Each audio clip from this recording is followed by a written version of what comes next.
ഈശോയിൽ സ്നേഹമുള്ളവരെ, പുതുപ്പാടി വിൻസെൻഷ്യൻ ധ്യാന കേന്ദ്രത്തിൽ നിന്നും എല്ലാവർക്കും പ്രാർത്ഥനാശംസകൾ.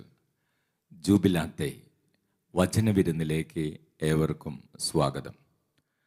സ്നേഹമുള്ളവരെ, നമ്മൾ ഈ ലോകത്തിലായിരിക്കുമ്പോൾ നമ്മളെ സൃഷ്ടിച്ച ദൈവത്തിന് നന്ദി പറഞ്ഞുകൊണ്ടും ദൈവത്തോട് പ്രാർത്ഥിച്ചുകൊണ്ടും വിശുദ്ധമായ ഒരു ജീവിതം നയിക്കുവാനാണ് നമ്മൾ ഓരോരുത്തരും വിളിക്കപ്പെട്ടിരിക്കുന്നത്. എന്നാൽ കോവിഡ് മഹാമാരിക്ക് ശേഷം നമ്മുടെ ജീവിതശൈലിയിലും നമ്മുടെ കുടുംബ പ്രാർത്ഥനയിലും ദേവാലയത്തിൽ പോകുന്ന കാര്യത്തിലുമൊക്കെ വളരെയധികം മാറ്റങ്ങൾ പലരുടെയും ജീവിതത്തിലും കുടുംബത്തിലും സംഭവിച്ചിട്ടുണ്ട്. കുറേ നാളുകളായിട്ട് ഈ കോവിഡ് പ്രതിസന്ധിക്ക് ശേഷം പല മാതാപിതാക്കളും വന്ന് പറയുന്ന ഒരു വേദനയാണ്, അവരുടെ വീട്ടിലെ മുതിർന്ന കുട്ടികൾ പലപ്പോഴും കുടുംബ പ്രാർത്ഥനയിൽ പങ്കെടുക്കുവാൻ താല്പര്യം കാണിക്കുന്നില്ല. മുതിർന്ന കുട്ടികൾ പഠിച്ച് ജോലിയൊക്കെയായി, ആൺകുട്ടികളുമാകട്ടെ പെൺകുട്ടികളുമാകട്ടെ, അവർക്ക് ദേവാലയത്തിൽ പോകാൻ മടിയാണ്. പരിശുദ്ധ കുർബാനയ്ക്ക് പോലും പോകാൻ മടിയും ദേവാലയത്തിൽ പോകാൻ താല്പര്യവുമില്ലാത്ത മക്കളെക്കുറിച്ച് അനേകം മാതാപിതാക്കൾ വന്ന് പരാതിപ്പെടുന്നുണ്ട്. പ്രാർത്ഥിച്ചിട്ട് എന്താ കാര്യം എന്ന് ചോദിക്കുന്ന മക്കളുണ്ട്. ജീവിതത്തിൽ പ്രതിസന്ധികളും രോഗങ്ങളും തകർച്ചകളൊക്കെ വരുമ്പോൾ പ്രാർത്ഥിച്ചിട്ട് ഇത്രയൊക്കെയല്ലേ നമ്മുടെ വീട്ടിൽ കിട്ടിയത് എന്നൊക്കെ പറഞ്ഞ് പ്രാർത്ഥിക്കാത്ത മക്കളെക്കുറിച്ചും അല്ലെങ്കിൽ ജീവിത പങ്കാളിയെക്കുറിച്ചൊക്കെ സങ്കടം പറയുന്ന അനേകർ ഈ നാളുകളിൽ കൂടിക്കൂടി വരുന്നു. അപ്പോൾ ഇവിടെ നമ്മൾ കഴിഞ്ഞ തലമുറകളിലേക്ക് നോക്കുമ്പോൾ ദൈവത്തിൽ ജീവിതത്തിൽ എല്ലാ അനുഭവങ്ങളിലും ആശ്രയിച്ച് ദൈവത്തെ മഹത്വപ്പെടുത്തിയിരുന്ന ഒരു ജനത്തെ വിശുദ്ധ ഗ്രന്ഥത്തിൽ നമുക്ക് കണ്ടെത്താൻ സാധിക്കും.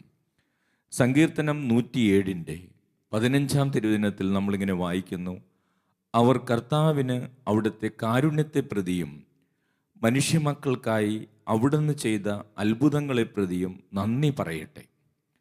സങ്കീർത്തകൻ പറയാണ്, അവർ കർത്താവിൻ്റെ കാരുണ്യത്തെ പ്രതിയും മനുഷ്യമക്കൾക്കായിട്ട് അവിടുന്ന് ചെയ്ത അത്ഭുതങ്ങളെ പ്രതിയും നന്ദി പറയട്ടെ. അപ്പോൾ ദൈവത്തിൻ്റെ കാരുണ്യം, ദൈവത്തിൻ്റെ സ്നേഹം, അചഞ്ചലമായ സ്നേഹം, സ്ഥിരമായ സ്നേഹം, അത് നമ്മുടെ ചിന്തകൾക്കും നമ്മുടെ ഭാവനകൾക്കും അപ്പുറമാണ്. ആ സ്നേഹിക്കുന്ന ദൈവം നമ്മുടെ ജീവിതത്തിൽ ഒത്തിരിയേറെ നന്മകൾ ചെയ്തിട്ടുണ്ട്, അത്ഭുതങ്ങൾ പ്രവർത്തിച്ചിട്ടുണ്ട്.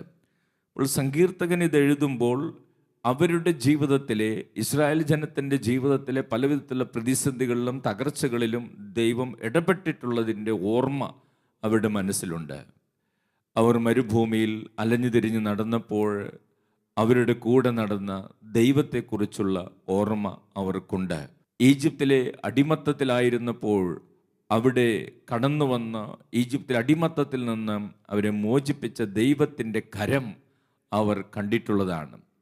ചെങ്കടലിനു മുമ്പിൽ ഭയപ്പെട്ട് നിൽക്കുമ്പോൾ ചെങ്കടലിനെ ദൈവത്തിൻ്റെ ശക്തിയാൽ വിഭജിച്ച് ഇസ്രായേൽ മക്കളെ രക്ഷിച്ച അനുഭവം സ്വന്തം കണ്ണുകൾ കൊണ്ട് കാണുകയും അനുഭവിക്കുകയും ചെയ്തതിൻ്റെ ഓർമ്മ അവരുടെ മനസ്സിലുണ്ട്.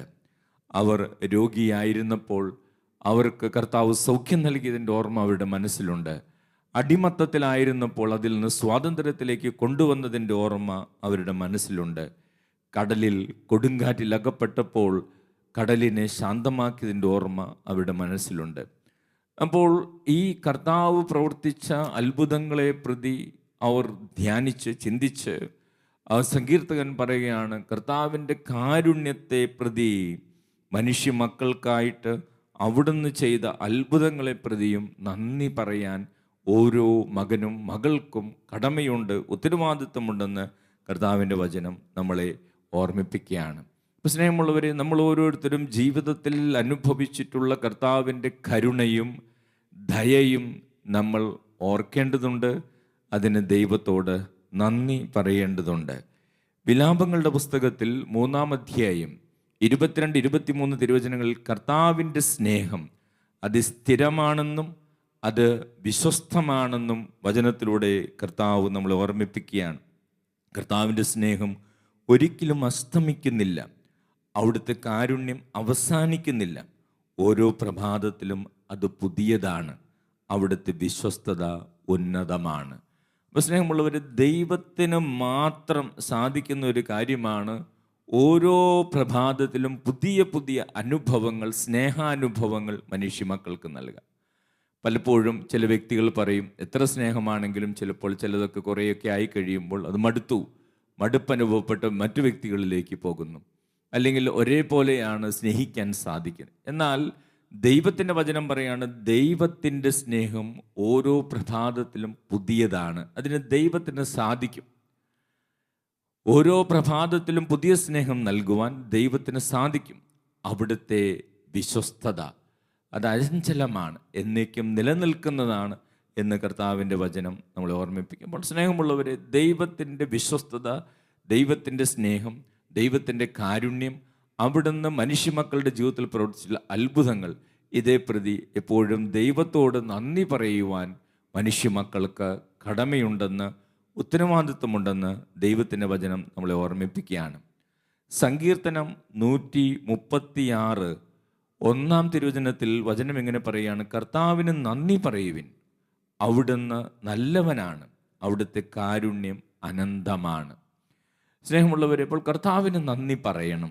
അവിടുന്ന് നല്ലവനാണ്, അവിടുത്തെ കാരുണ്യം അനന്തമാണെന്ന് കർത്താവിൻ്റെ വചനം പറയും. ഇപ്പം 136-ാം സങ്കീർത്തനം നമ്മളൊന്ന് വായിച്ചാൽ, അവിടെ കർത്താവ് നല്ലവനാണെന്നും വലിയവനാണെന്നും മാത്രമല്ല, അവിടുന്ന് പ്രവർത്തിച്ച പല അത്ഭുതങ്ങളെക്കുറിച്ചും സങ്കീർത്തകൻ നമ്മളെ ഓർമ്മിപ്പിക്കുക.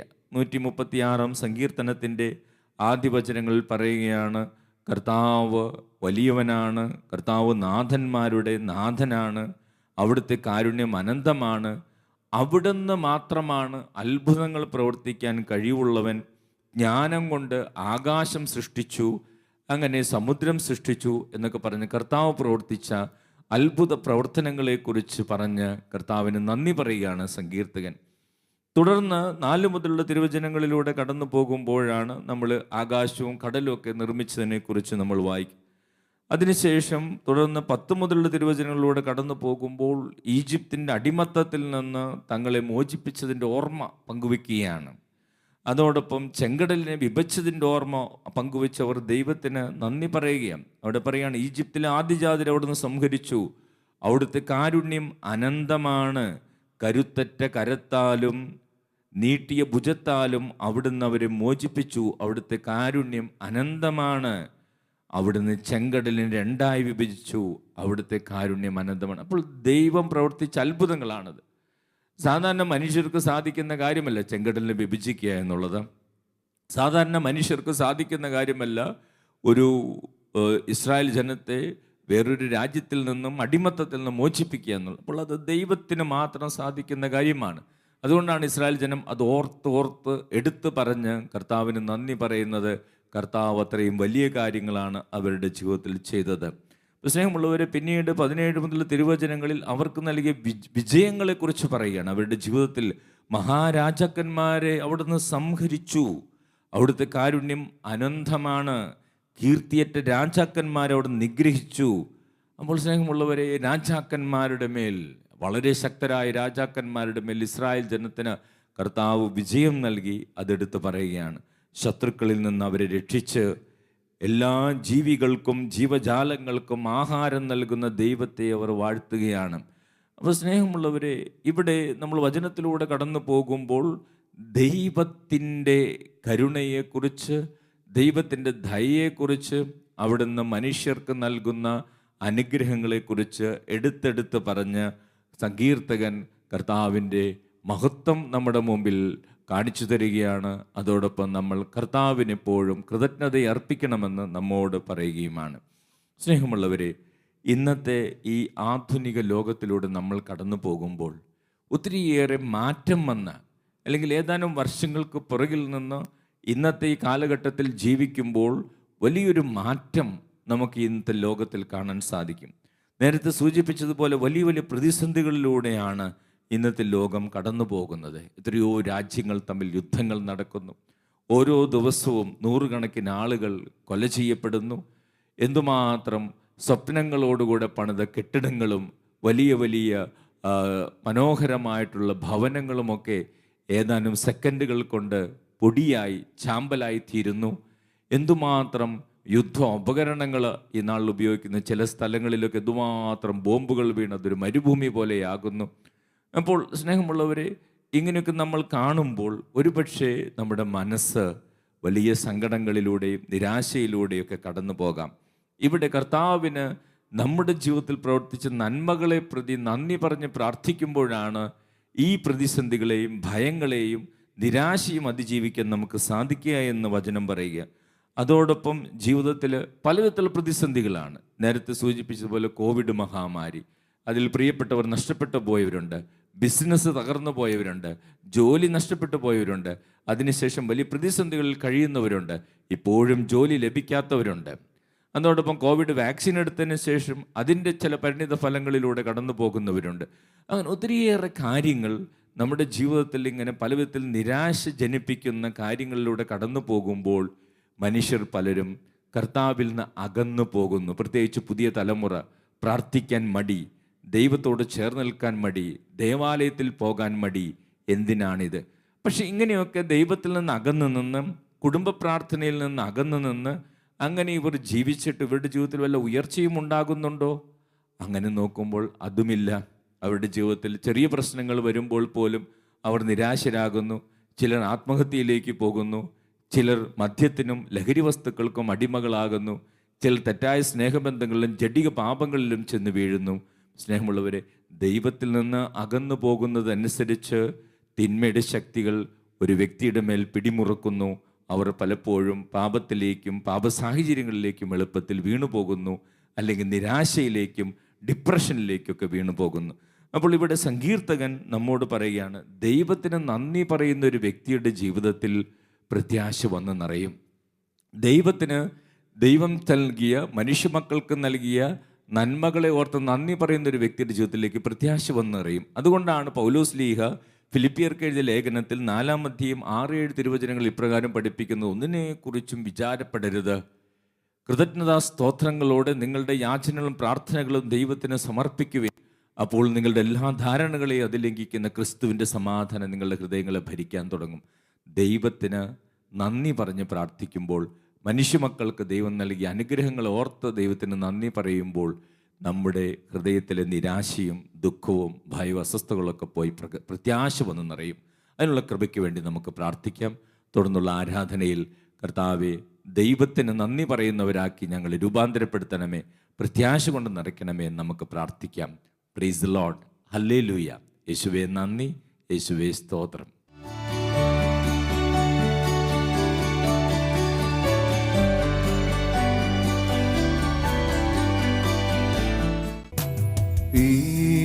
ഏഴുവിളക്കിൻ നടുവിൽ ശോഭ പൂർണ്ണനാ, മാറത്തു പൊൻകച്ചയണിഞ്ഞും കാണും യേശുവേ,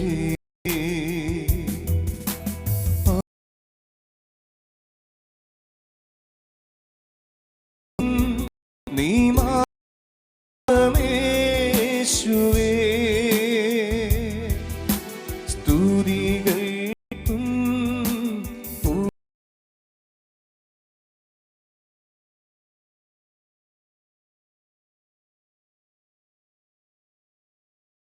ആദ്യനും അന്ത്യനും നീ മാത്രമേ യേശുവേ.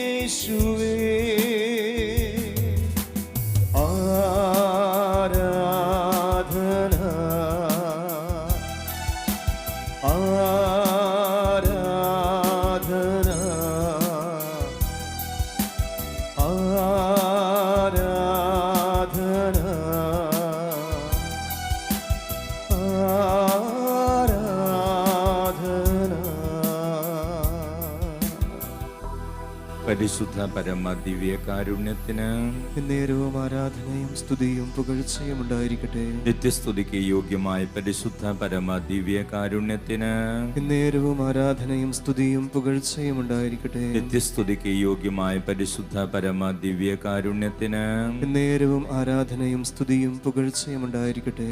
നാം വിളിച്ചപേക്ഷിക്കുമ്പോഴൊക്കെ നമ്മുടെ ദൈവമായ കർത്താവ് സമീപസ്ഥനായിരിക്കുന്നത് പോലെ ദൈവം ഇത്ര അടുത്തുള്ള വേറെ ഏത് ശ്രേഷ്ഠ ജനതയാണുള്ളത് എന്ന ദൈവത്തിൻ്റെ വചനം ചോദിക്കുന്നത് പോലെ ദൈവം നമ്മുടെ തൊട്ടടുത്ത്, ദൈവം നമ്മുടെ ഭവനത്തിൽ, ദൈവം നമ്മുടെ അരികിൽ ദിവ്യകാരുണ്യനാഥനായിട്ട് കടന്നു വന്നിരിക്കുന്ന ഈ പരിശുദ്ധമായ നിമിഷങ്ങളിൽ നമ്മൾ ഓരോരുത്തരും കടന്നു പോകുന്ന എല്ലാ അനുഭവങ്ങളും ഈശോയ്ക്ക് സമർപ്പിക്കാം. ദൈവം നൽകിയ അനുഗ്രഹങ്ങൾ ഓർത്ത് ദൈവത്തിന് നന്ദി പറയാം. അതോടൊപ്പം നമ്മുടെ ആകുലതകളും നമ്മുടെ ഉത്കണ്ഠകളും നമ്മുടെ ഭയങ്ങളും നമ്മുടെ എല്ലാ അസ്വസ്ഥതകളും നമ്മളെ അലട്ടുന്ന പ്രശ്നങ്ങളും ഈ അൾത്താരയിൽ ഈശോയുടെ അരികിൽ ഈ ആരാധനയിൽ നമുക്ക് സമർപ്പിക്കാം. സ്നേഹമുള്ളവരെ, കർത്താവ് നമുക്കുത്തരം തരുന്ന നല്ല ദൈവമാണ്. നമ്മുടെ ജീവിതങ്ങളിൽ പ്രതിസന്ധികളിൽ ഇടപെടുന്ന സർവശക്തനായ ദൈവമാണ്. ഒന്നും അസാധ്യമല്ലാത്ത ദൈവമാണ്. ആ ദൈവത്തിൻ്റെ കരങ്ങളിൽ നമ്മുടെ ജീവിതങ്ങളെയും നമ്മുടെ നിയോഗങ്ങളെയും നമ്മുടെ മക്കളെയും അവരുടെ പഠനങ്ങളെയും എല്ലാം നമുക്ക് സമർപ്പിക്കാം. സ്നേഹമുള്ളവരെ, ഇന്ന് വചനങ്ങളിലൂടെ നമ്മൾ കടന്നു പോയപ്പോൾ കർത്താവിന് നന്ദി പറയുന്ന വചനമാണ് നമ്മൾ കേട്ടത്. സങ്കീർത്തനം 107 നമ്മൾ വായിച്ചു, അവർ കർത്താവിന് അവിടുത്തെ കാരുണ്യത്തെ പ്രതിയും മനുഷ്യമക്കൾക്കായി അവിടുന്ന് ചെയ്ത അത്ഭുതങ്ങളെ പ്രതിയും നന്ദി പറയട്ടെ. അതേ, കർത്താവിന് അവിടുത്തെ കാരുണ്യത്തെ പ്രതി, മനുഷ്യമക്കൾക്കായി അവിടുന്ന് ചെയ്ത നന്മയെ പ്രതി നന്ദി പറയട്ടെ. ഇന്നത്തെ തലമുറകളിലൂടെ കടന്നു പോകുമ്പോൾ പലപ്പോഴും പല മാതാപിതാക്കൾ വന്ന് പറയുന്നൊരു സങ്കടമാണ്, കുടുംബ പ്രാർത്ഥനയിൽ പങ്കെടുക്കുവാൻ മുതിർന്ന കുട്ടികളൊന്നും വരുന്നില്ല, അവർക്ക് പലർക്കും മനസ്സില്ല, നിങ്ങൾ പ്രാർത്ഥിച്ചാൽ മതിയെന്ന് പറയുന്നു. ദേവാലയത്തിൽ പരിശുദ്ധ കുർബാനയ്ക്ക് പോകാൻ പറയുമ്പോൾ പലരും പോകുന്നില്ല. യുവതി യുവാക്കളും മുതിർന്നവരുമൊന്നും അനുസരിക്കുന്നില്ല. എന്ത് ചെയ്യാനാണ് എന്ന് ചോദിച്ചു വരുന്ന, സങ്കടം പറയുന്ന അനേകം മാതാപിതാക്കളെ ഈ നാളുകളിൽ കാണാനിടവരുന്നു. സ്നേഹമുള്ളവർ, കഴിഞ്ഞ തലമുറകളിലേക്ക് നോക്കുമ്പോൾ, വചനങ്ങളിലൂടെ നമ്മൾ കടന്നു പോകുമ്പോൾ, കർത്താവ് മനുഷ്യമക്കൾക്ക് ചെയ്ത എല്ലാ നന്മകൾക്കും നന്ദി പറഞ്ഞ് ദൈവത്തിൽ ആശ്രയിക്കുന്ന ഒരു ജനത്തെയാണ് നമ്മൾ കാണുന്നത്. ഇസ്രായേൽ ജനത്തിൻ്റെ അനുഭവങ്ങളിലൂടെ നമ്മൾ കടന്നു പോകുമ്പോൾ കർത്താവ് അവർക്ക് നൽകിയ അനുഗ്രഹങ്ങൾ, അടിമത്തത്തിൽ നിന്ന് രക്ഷിച്ചത്, ചെങ്കടലിൻ്റെ മധ്യേ അവരെ കൂട്ടിക്കൊണ്ടു പോയത്, അവിടെയെല്ലാം വലിയ സംരക്ഷണം അനുഭവിച്ച ഇസ്രായേൽ ജനം കർത്താവിന് നന്ദി പറയുക, അതാണ് നമ്മൾ വചനത്തിൽ വായിച്ചു കേട്ടത്. സ്നേഹമുള്ളവർ, ദൈവത്തിന് നന്ദി പറയുമ്പോൾ, കഴിഞ്ഞ നാളുകളിൽ ദൈവം നൽകിയ അനുഗ്രഹങ്ങൾക്ക് നന്ദി പറയുമ്പോൾ അത് പ്രത്യാശയിലേക്കുള്ള വഴിയായി മാറുന്നു. നമ്മൾ അലട്ടുന്ന നിരാശ അതിജീവിക്കാൻ നമുക്ക് സാധിക്കുന്നു. ദൈവത്തിന് നമ്മൾ നന്ദി പറഞ്ഞൊരു ഗാനം ആലപിക്കാം. ദൈവമേ, ഞങ്ങൾക്ക് നൽകിയ എല്ലാ അനുഗ്രഹങ്ങൾക്കും, ഞങ്ങളുടെ കുടുംബത്തിന് നൽകിയ എല്ലാ അനുഗ്രഹങ്ങൾക്കും നന്ദി പറയുന്നു. ഞങ്ങളുടെ മക്കളെയും വരുന്ന തലമുറകളെയും ദൈവത്തോട് നന്ദിയുള്ളവരാക്കി വളർത്തണമെന്ന് പ്രാർത്ഥിച്ച് നമുക്കൊന്നു ചേർന്ന് ഈ ഗാനം ആലപിക്കാം.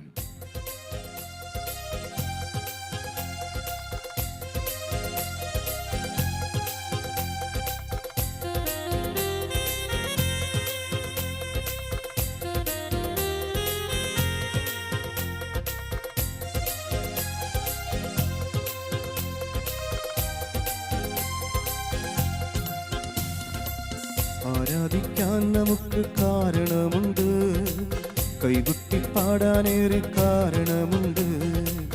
ആരാധിക്കാൻ നമുക്ക് കാരണമുണ്ട്, കൈകൊട്ടി പാടാനേറെ കാരണമുണ്ട്. ഹല്ലേലൂയാ ഹല്ലേലൂയാ, നമ്മുടെ യേശു ജീവിക്കുന്നു. ഹല്ലേലൂയാ ഹല്ലേലൂയാ, നമ്മുടെ യേശു ജീവിക്കുന്നു.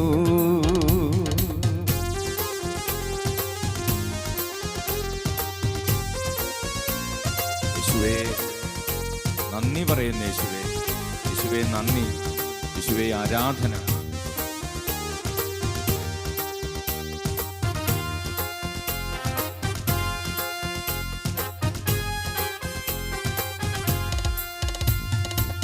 കാലുകളേറെ കുറെ വഴുതിപ്പോയി, ഒരിക്കലും ഉയരില്ല എന്നു നിനച്ചു.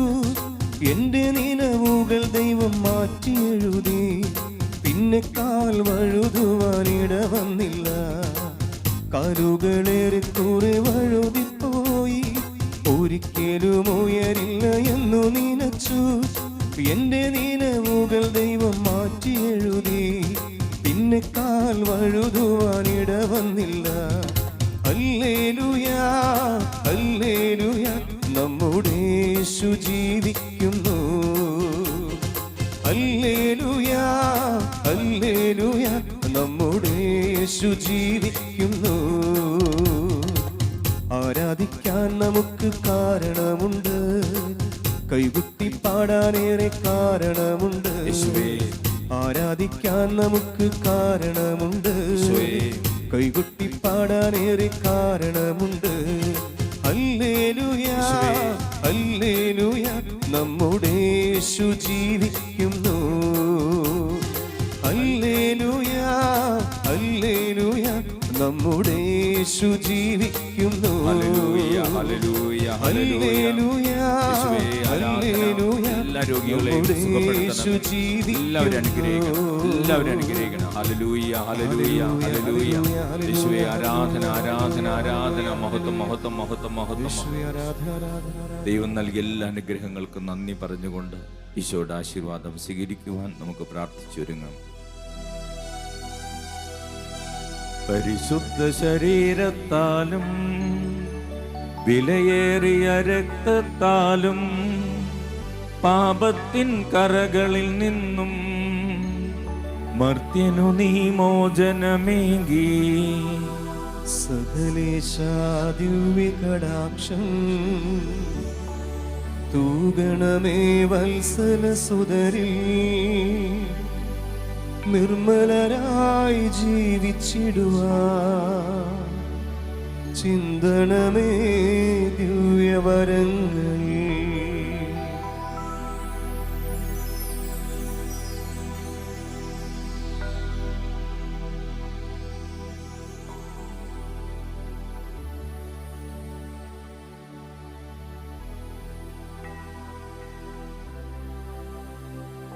പരിശുദ്ധ പരമദിവ്യകാരുണ്യത്തിന് എന്നേരവും ആരാധനയും സ്തുതിയും പുകഴ്ചയും ഉണ്ടായിരിക്കട്ടെ. പരിശുദ്ധ പരമദിവ്യകാരുണ്യത്തിന് എന്നേരവും ആരാധനയും സ്തുതിയും പുകഴ്ചയും ഉണ്ടായിരിക്കട്ടെ. പരിശുദ്ധ പരമദിവ്യകാരുണ്യത്തിന് എന്നേരവും ആരാധനയും സ്തുതിയും പുകഴ്ചയും ഉണ്ടായിരിക്കട്ടെ.